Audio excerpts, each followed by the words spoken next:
One of the biggest casino operators on the Las Vegas Strip is in big trouble on Wall Street. We got Donald Trump with a plan to make healthcare great again somehow. The people who run Vegas are advertising this place as a great value and spending millions of taxpayer dollars. And we have the O Canada Minute. This is Stephen J. Campbell, where you come for a little bit of Vegas and you stay for the brutal economic truths. The first story is so good that I wanted to bury the lead and put it later on in the video, but it is just delicious, beautiful, poetic justice as MGM Resorts International has been downgraded this year by Truist Securities.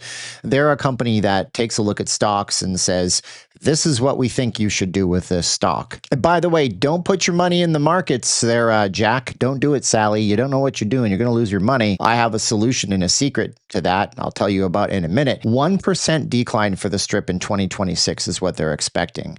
And that's in the earnings before interest, taxes, depreciation. It's fancy speak for before we take all of your expenses out, how much did you earn? You earn 1% less. Why? Well, it's pretty simple, right? $26 bottles of water, $100 for a family of four just to get breakfast. Heck, that's two people in some cases. But it's okay. It's not exactly a sell situation. They're not saying sell, sell, sell. It's gone from buy to hold. But the analysts are now like, hey, can you improve your value perceptions? Just the perception of value. You don't have to provide value. You can continue fisting it up the rear for these people. Why did I use that term? But in all seriousness, people are fed up with Vegas. People aren't going. And for a company like MGM that looks at Vegas as a market, they have to fix, they have to do better. So we all knew that was coming. Something that we didn't know was coming was the great healthcare plan. I swear to you, that's what it's called. Marketing, right? Breaking today, Trump took to every social media outlet on the planet and talked about the great healthcare plan.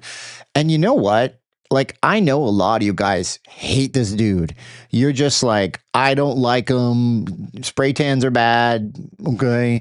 But check this out. I mean, this sounds like it makes sense in a way. I'll tell you why it's never going to happen in a minute, but check it out. Making healthcare companies and insurers publish a percentage of claims rejected. We'd all like that.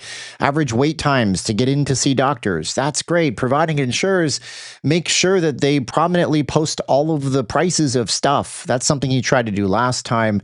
And this is the big kicker, right? Giving health savings accounts to everybody instead of giving government money to healthcare companies who we all know are like the ultimate supervillain in this world. We know this. So he claims this will cut the whole costs to the healthcare system 10 to 15%.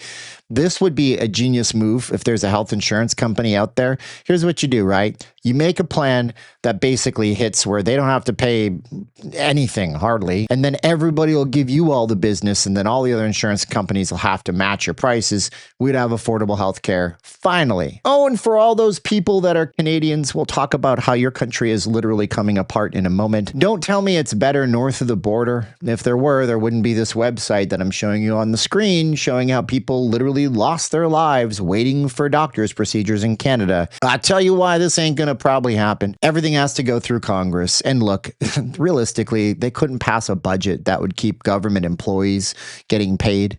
And they're not gonna pass this. This would be too much of a victory lap for him if it ever happened. So who knows what comes next? Tell me in the comments below. I'm sure you will. I do read all your comments, by the way. Just so you're aware, I might even reply. And in a minute, I'm gonna bring you north of the border. I want to explain what's really happening in Canada. Here's a hint. It's not even like a country anymore in a lot of ways. It's sad. I'm Canadian. See the hat?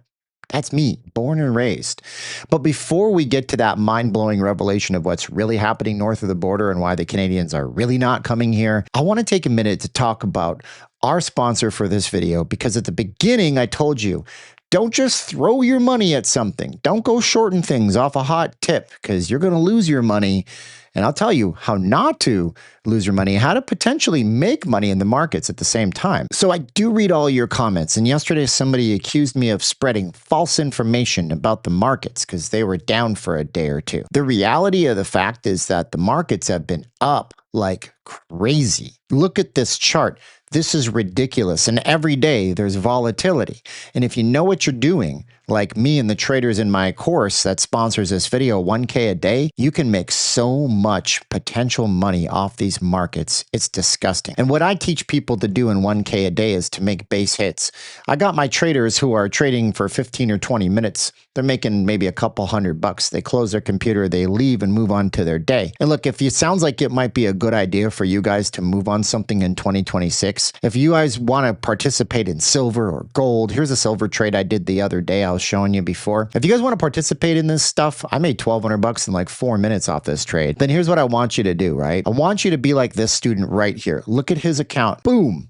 Been a student of mine for like 3 months. He's already crushing it. If so, click the link in the first pinned comment of this video. I want you to type in the code WHITE10 because we got the Great White North coming up after this. And for the first 10 people, and only 10 people, before I have to raise the price, you're going to get the whole thing for $199. Plus, my traders get twice a month live streams with me. We're doing one tonight, as a matter of fact. They get to ask me questions, helps them improve, helps me not be a hermit, a social weirdo that hangs out in his studio filming YouTube videos all day. Learn something that you could potentially profit off of. Because if you're up in Canada, you ain't profiting on a lot of stuff. You're in some big time trouble. We got to talk about the real reason Canadians ain't coming here in a new segment we call, Oh, Canada.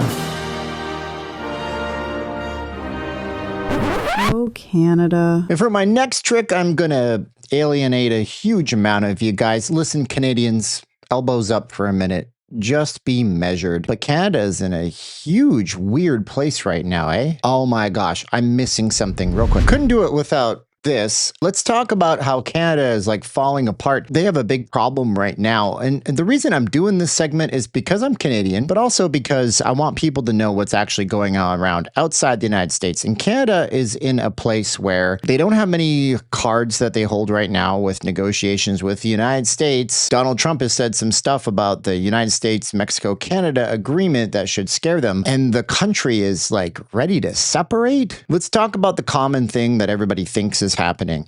Trump ran his mouth about Canada becoming the 51st state. What I'd like to see, Canada become our 51st state. A lot of Canadians got upset. I think it's a joke, and I don't think anybody should be taking this seriously. Even contemplate for a second becoming the 51st state is offensive. They had an election. A guy got elected who said elbows up. It's a hockey term, I guess. Yeah, now they say they're boycotting and it's hurting Vegas. But what's really going on is this. So Trump recently said regarding this trade deal they're trying to nail together, he said that basically it's irrelevant and that the United States doesn't really need Canada anymore as a trading partner. But he's making some points. I mean, he says that, 20% of our cars come from Canada. Now there's all these automobile manufacturers bringing back jobs to the United States, making cars in the United States. Recently, the company called Stellantis, who makes Jeep Grand Cherokees, they're moving their entire assembly plant, $13 billion to America. This caused like thousands of jobs in Southern Ontario just to vanish. And we got to mention Venezuelan crude oil. And now that we have access to all this oil,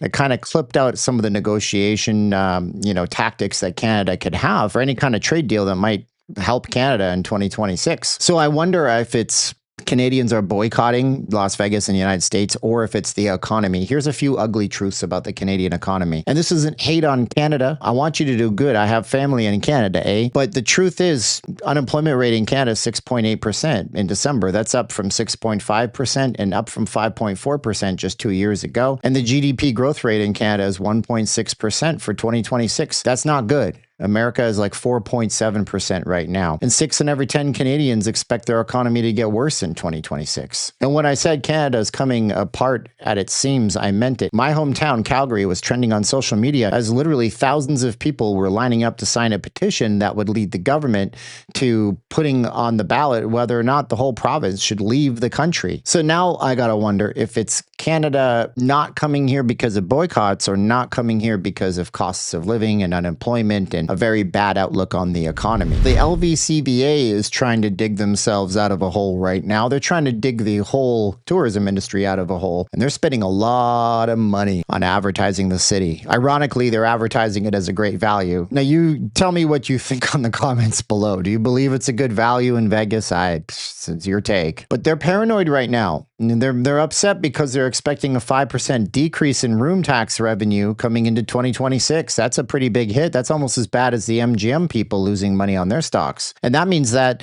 no room tax revenue, the state don't get funded, son. It's a problem. Yeah, everything that's taxed here, our whole economy is on sweet, sweet tourism bucks. Please come and spend all your monies. But what's funny is that they passed this boost to $37 million extra, 36% increase in budgets. They did it. They're dedicating $168 million to marketing this year. And they did it they passed it after an 8-minute meeting. 8 minutes?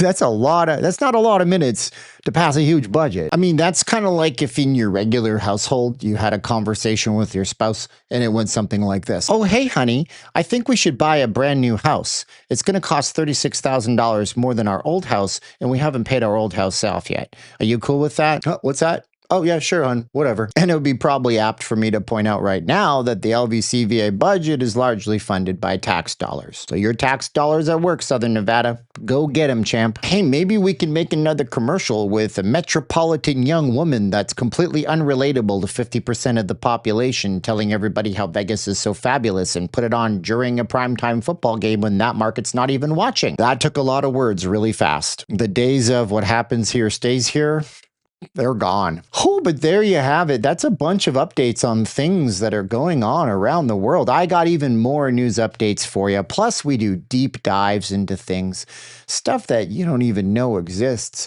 Hey, here's a cool idea. If you want to go see an old video on the history of Steve Wynn and how they wiped him out of existence as soon as he made the wrong political connections, yeah, go watch this video up by my head. I think it's over here somewhere. And until the next time, be sure to like, share, subscribe if you're 1% smarter. Click below, get in on our course before the price goes up, and you could have a better life in the futures market. And yeah, as always, just keep swimming.